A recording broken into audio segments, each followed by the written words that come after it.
பாஷாஸ் கிச்சனில் இன்றைக்கி நம்ம பார்க்க போகிறது kitchen cleaning routine and lunch routine. So இன்றைக்கி லன்ச்சில் நாங்கள் என்ன ப்ரிப்பேர் பண்ணியிருக்கோம் அப்படின்னு பார்த்தீங்கன்னா, கோகனட் ரைஸ், சாம்பார், அப்புறம் வடகம் வச்சுருக்கோம். ஸோ இந்த சிம்பிளான லன்ச் ப்ரிப்பேர் பண்ணுறதுக்கு முன்னாடி ஃபஸ்ட்டு வந்து கிச்சன் க்ளீன் பண்ணிடலாம் அப்படின்னு டெய்லி ரொட்டீன் மாதிரி பண்ணுறதை நான் வந்து ஷூட் பண்ணேன். ஸோ அம்மா எப்படி கிச்சன் க்ளீன் பண்ணுறாங்க அப்படின்றது பார்க்கலாம். அவங்க வந்து ஃபஸ்ட்டு வந்து எல்லாத்தையும் நம்ம யூஸ்வலாக தொடச்சி எடுக்கிற மாதிரியே கொஞ்சம் தண்ணி ஊற்றி எல்லாத்தையும் தொடச்சி எடுத்துடுறாங்க. எல்லாம் வாஷ் பண்ணி தொடச்சி முடிச்சதுக்கு அப்புறமா வந்து ட்ரை கிளாத் வச்சும் ஃபுல்லாக தொடச்சிட்டாங்க. அதுக்கப்புறமா என்ன பண்ணாங்க அப்படின்னா, ஒரு நியூஸ் பேப்பர் எடுத்து அதுக்கப்புறமா கேஸ் மேடை, அப்புறம் அந்த டைல்ஸு, அப்புறம் அந்த கவுண்டர் டாப், அப்புறம் கேஸ், இது எல்லாத்தையுமே வந்து நியூஸ் பேப்பர் வச்சு தொடச்சாங்க. ஸோ இந்த மாதிரி துடைக்கும் போது என்ன ஆகும்னா வந்து நல்லா பளிச்சுன்னு இருக்கும். ப்ளஸ் வந்து உங்களுக்கு அந்த தண்ணியோட அந்த திட்டெல்லாம் இருக்காது, நல்லா வந்து க்ளீன் ஆயிரும் அப்படின்னு சொன்னாங்க. ஸோ அது வந்து ரொம்ப இன்ட்ரெஸ்டிங்காக இருந்துச்சு. ஸோ இந்த மாதிரி நான் வந்து தொடச்சதில்லை. ஸோ அதை வந்து உங்கள் கூட ஷேர் பண்ணலாம் அப்படின்னு சொல்லிட்டு தான் இந்த வீடியோ நான் ஷூட் பண்ணேன் அவங்க க்ளீன் பண்ணும்போது. ஸோ இப்போ க்ளீனிங் ப்ராசஸ் எல்லாம் முடிஞ்சிருச்சு. ஸோ கண்டிப்பாக நீங்களும் வீட்டில் ட்ரை பண்ணி பாருங்கள், அந்த மாதிரி க்ளீன் பண்ணால் எப்படி இருக்குது அப்படின்னு சொல்லிட்டு. ஸோ இப்போ க்ளீனிங் ப்ராசஸ்லாம் முடிஞ்சிச்சு. அடுத்து வந்து லன்ச் வந்து ஸ்டார்ட் பண்ணலாம். ஸோ நாங்கள் ஏற்கனவே சாம்பார் செஞ்சு முடிச்சிட்டோம். சாம்பார் செஞ்சதுக்கப்புறமா தான் வந்து தேங்காய் சாதம் செய்யலாம் அப்படின்னு சாப்பாடு ஏற்றிருக்காங்க. இப்போது குக்கரில் வந்து ஒரு 3 கிளாஸ் அரிசி போட்டு இப்போ சாப்பாடு ஏற்றியாச்சு. ஒரு 2 விசில், யூஸ்வலாக நீங்கள் 4 விசில் போட்டு இறக்குறீங்க அப்படின்னா தேங்காய் சாதம் செய்யும் போது 3 விசில்லே இறக்கிருங்க.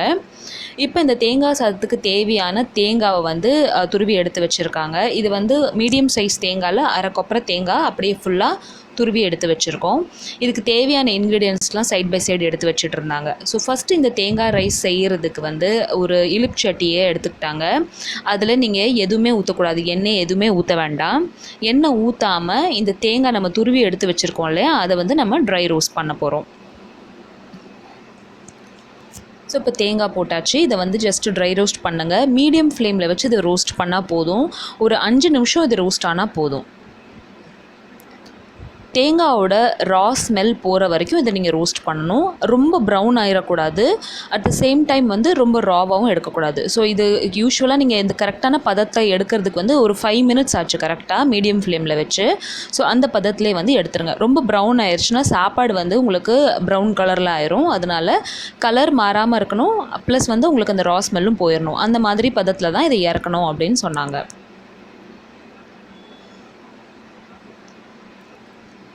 இப்போ கேஸ் ஃப்ளேம் ஆஃப் பண்ணிட்டாங்க. ஸோ இதை எடுத்து வச்சிடலாம். தேங்காவை தனியாக நான் வந்து ஒரு பிளேட்டில் எடுத்து வச்சுட்டேன். இப்போ அதே இலுப்புச்சட்டியில் கொஞ்சம் தேங்காய் எண்ணெய் ஊற்றிக்கோங்க. தேங்காய் சாதம் வந்து தேங்காய் எண்ணெய் ஊற்றி செஞ்சால் தான் நல்ல டேஸ்ட் கொடுக்கும். ஒரு 6லேருந்து 7 டேபிள் ஸ்பூன் வரைக்கும் இங்கே நான் தேங்காய் எண்ணெய் ஊற்றிருக்காங்க. தேங்காய் எண்ணெய் கொஞ்சம் சூடானதுக்கப்புறமா இதில் நம்ம தாளிக்கிறதுக்கு தேவையானதெல்லாம் போட்டுடலாம். 1 டீஸ்பூன் இதில் கடுகு சேர்த்துருக்காங்க.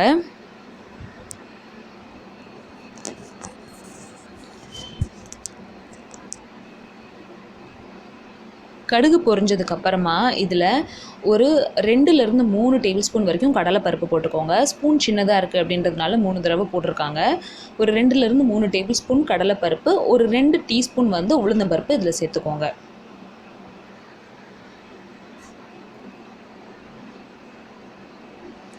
இதான் வந்து அந்த வறுத்து எடுத்து வச்சுருக்கிற தேங்காய். பாருங்கள், கலர் மாறலை.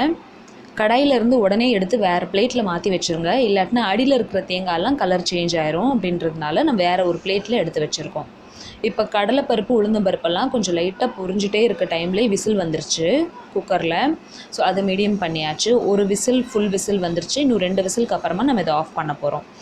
இப்போ இந்த தேங்காய் சாதத்துக்கு தேவையான காஞ்ச வத்தல் அப்புறம் கருவேப்பிலை 2யும் சேர்த்து அதில் வந்து போட்டுடலாம். கருவேப்பிலை போட்டதுக்கப்புறமா நீங்கள் ஃப்ளேம் ஆஃப் பண்ணிடுங்க. எல்லாமே ரொம்ப கருகிடக்கூடாது. அதனால் கடைசியாக இதில் வந்து பெருங்காயத்தூள் சேர்த்துக்கிறாங்க. தேங்காய் சாதம் ஆக்சுவலாக நான் பண்ணதில்லை, அதனால அம்மா பண்ணும்போது இது வந்து ஷூட் பண்ணேன் நான். ஸோ ரொம்ப ஈஸியாக தான் இருந்துச்சு. ஸோ லன்ச் ப்ரிப்பேர் பண்ணுறதுக்கு ரொம்ப ரொம்ப ஈஸி. நீங்கள் ரொம்ப பிஸியான டேஸில் இந்த மாதிரி ஒரு ஈஸியாக ப்ரிப்பேர் பண்ணுற வெரைட்டிஸ் ரைஸ் வந்து நீங்கள் ப்ரிப்பேர் பண்ணலாம். இப்போ பெருங்காயம் போட்டதுக்கப்புறமா இப்போ வந்து கேஸ் ஃப்ளேம் ஆஃபில் தான் இருக்குது. ஸோ பெருங்காயம் போட்டுட்டு இது அப்படியே வச்சாச்சு. இப்போ நம்ம எடுத்த உடனே இதை கிளறக்கூடாது. சாப்பாடு இன்னும் ஆகலை, இன்னும் 2 விசில் வரணும். 2 விசில் வந்து சாப்பாடு ஆறுனதுக்கப்புறமா தான் எல்லாம் மிக்ஸ் பண்ணணும் அப்படின்னு சொன்னாங்க. தேங்காய் சாதத்துக்கு சைட் டிஷ்க்கு பார்த்தீங்கன்னா சாம்பார் ப்ரிப்பேர் பண்ணியிருந்தோம். கத்திரிக்காய், முருங்கைக்காய் அப்புறம் மாங்காய் போட்டு சாம்பார் ரெடி பண்ணி வச்சுட்டோம். ஸோ சாம்பார் ரெடி பண்ணிட்டு தான் வந்து க்ளீனிங் ப்ராசஸ் ஸ்டார்ட் பண்ணாங்க. ஸோ க்ளீனிங்கும் முடிஞ்சதுக்கப்புறமா நான் வந்து சாப்பாடு ஏற்றலாம் அப்படின்னு பிளான் பண்ணியிருந்தோம். ஸோ இப்போ சாம்பார் ரெடி ஆயிடுச்சு. சாப்பாடு ஆறுனதுக்கப்புறமா தான் நம்ம வந்து இந்த தேங்காய் சாதத்தை கிளற போகிறோம். ஸோ இந்த தேங்காய் சாதம் கிளறுன வீடியோ பார்த்தீங்கன்னா என்னோடய மொபைலில் ஷூட் பண்ணது இல்லை, வீடியோ இல்லை. ஸோ எப்படி கிளறுனாங்க அப்படின்னு பார்த்தீங்கன்னா சாப்பாடை நல்லா ஆற வச்சுட்டு இந்த குக்கர்லேயே பாக்கி இருக்கிற ஒயிட் ரைஸை தனியாக ஒரு ஹாட் பேக்கில் வச்சுட்டு நம்ம வத்தல் கருவேப்பிலெல்லாம் எண்ணெய் போட்டு தாளிச்சிருந்தோம்ல அதையும் போட்டுட்டு தேங்காவையும் போட்டுட்டு அப்படியே கிளறிட்டாங்க. அவ்வளோதான். ஸோ பாருங்கள் எவ்வளோ பொழுன்னு இந்த தேங்காய் சாதம் வந்திருக்குன்னு. ஸோ தேங்காய் சாதம் எப்போயுமே கிளறும் போது ஆறுனதுக்கப்புறமா கிளறுங்க, அப்போ தான் நல்லா வரும் அப்படின்னு சொன்னாங்க. ஸோ இந்த சிம்பிளான லன்ச் ரொட்டீன் உங்களுக்கு கண்டிப்பாக பிடிச்சிருக்கும் அப்படின்னு நினைக்கிறேன். ஸோ இதுக்கு சைட் டிஷ்க்கு பார்த்தீங்கன்னா நான் சொன்ன மாதிரி கத்திரிக்காய் முருங்கைக்காய் போட்டு நாங்கள் வந்து சாம்பார் வச்சுக்கிட்டோம். அப்புறம் வந்து பார்த்திங்கன்னா வடகம் பொரிச்சுக்கிட்டோம், அப்பளமும் பொரிச்சுக்கிட்டோம். ஸோ இது சிம்பிளாக தான் இருந்துச்சு இந்த லஞ்ச், ஆனால் வந்து ரொம்ப நல்ல காம்பினேஷனில் இருந்துச்சு. ஸோ நீங்களும் கண்டிப்பாக இந்த சிம்பிளான லஞ்ச் ரொட்டீனை ட்ரை பண்ணி பாருங்கள். அண்ட் உங்களுக்கு இந்த ரெசிபி எப்படி வந்துச்சு அப்படின்றது என்கிட்ட ஷேர் பண்ணுங்கள். இந்த வீடியோ உங்களுக்கு பிடிச்சிருந்துச்சுன்னா இந்த வீடியோக்கு ஒரு லைக் கொடுங்க. அண்ட் என்னோடய சேனல் ஃபர்ஸ்ட் டைம் பார்க்குறீங்கன்னா என்னோடய சேனலுக்கு சப்ஸ்கிரைப் பண்ணுங்கள். தேங்க்யூ ஸோ மச் ஃபார் வாட்சிங். பாய்.